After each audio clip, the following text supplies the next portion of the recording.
Hi everyone, this is MD168. Today's video is unboxing. Unboxing the box nga pinili ko sa Amazon Prime during Black Friday. So ano kaya ang binili ng aking darling for me? So thrilling nga, pa-thrilling nga, diba? So anyway, don't mind may ukay-ukay sa akong likod kay ako nang pada sa Pilipinas. Anyway, I'm just kidding. So I'm excited to show you what's in the box. So here we go. Right guys, let's unbox the box. O diba? Ano kaya ang laman ng binili ng darling ko during Black Friday? This was on sale. So, ano kaya ito dong? Unsa man ni dong?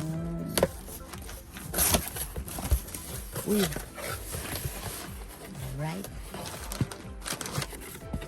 OMG!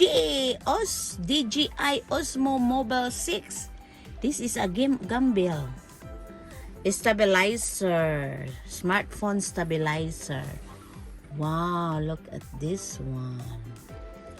3-axis stabilization, quick launch, portable and foldable, active track 5.0, easy tutorials and one-step editing, built-in extension rod. Oh my god, a lot of reading to do. Ay, hindi kasali ito, but may nasali pala sa box yung ano ng asawa ko, kanyang oil filter. So, we'll not unbox this one. But it's still a brand.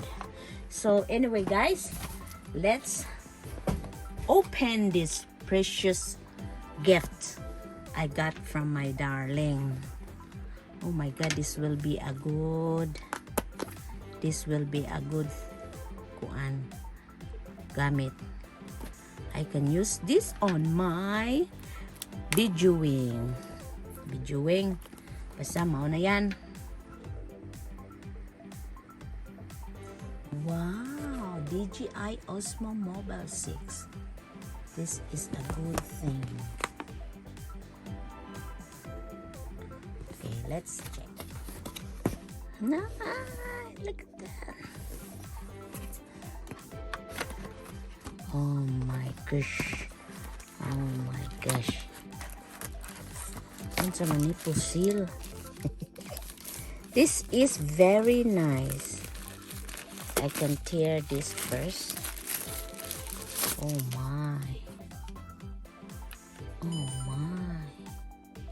Oh my, gumball. If I move. Diba? Ano, mura na kukuan ani guys. Mag-drive na ko sa akong camera ani guys. So that's that one. What is this for? This is where to hold your magnet. Oh my, it's a magnet. So you can put your phone there and it slide and hold. So there's a lot of instruction to do. Unsa man ni, ano ito? How to use your gimbal. What is this for? Ah, okay. This is this one. Extension. Oh, okay, this is the extension where you can let it stand like this. That's the steps on how to do step 1, 2, 3 and 4. So let's read more about it so we know how to use this inside this box. I'll move you first. Sama ni. Uy. Oh yeah. Ano ang laman natin here? It's all empty. So this is the charger to plug it in from here. So this is the I think we have to charge it first. So there's a battery like that. Okay, and what's this for? These are the safety guidelines. Okay, I had to read more about it. And this is how DJI Osmo Mobile 6 Quick Start Guide. That's how it goes. So you have to download it first, and then we'll figure out the rest. So what is this one? More guides to learn how to do it. Light cut app, DJI recommended video editing app. So there's a lot of connection how to do it, guys. DJI store. All right, let's read more about it. And what's this one? This is a little sticker to put in your so many sticker di ay. Oh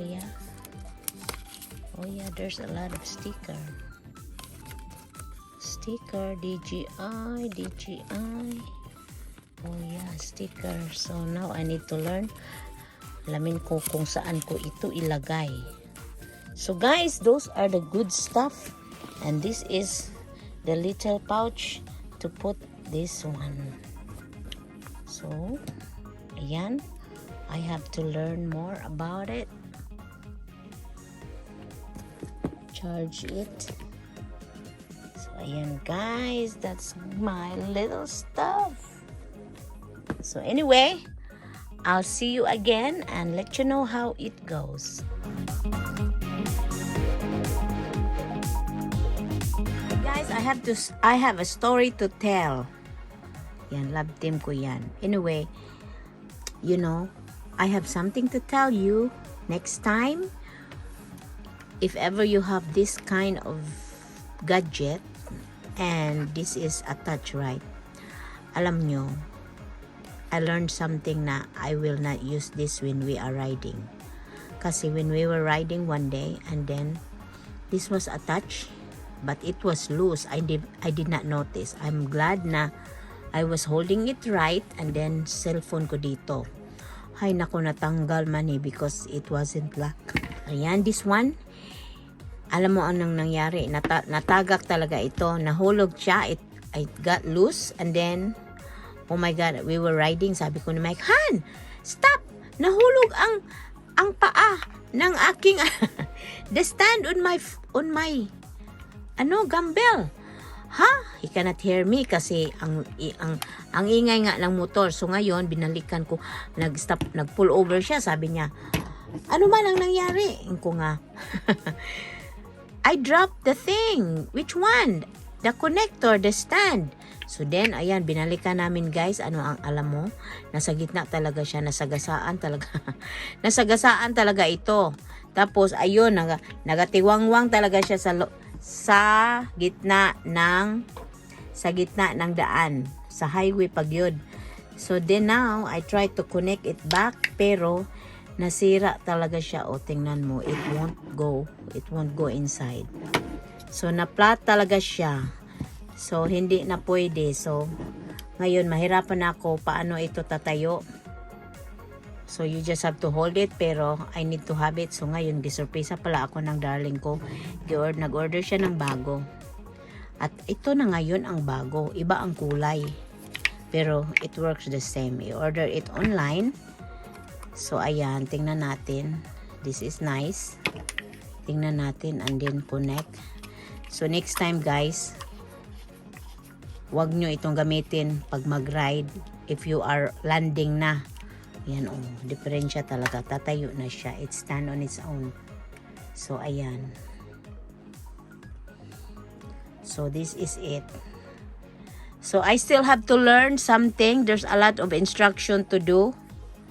So, the first thing I'm gonna do next time, I will not use this when we are riding. I will use my old tripod, and then when we are around the surface, or we stop, then I can use it. Because it's scary also. Kasi mag-ride tapos it's windy. It's windy tapos liko-liko lang ito. Pero it will control if turn on. This is the power. That's the power, and then when it's all green, it's full, and then when it's the red one on the bottom, it's low bat. So ayan.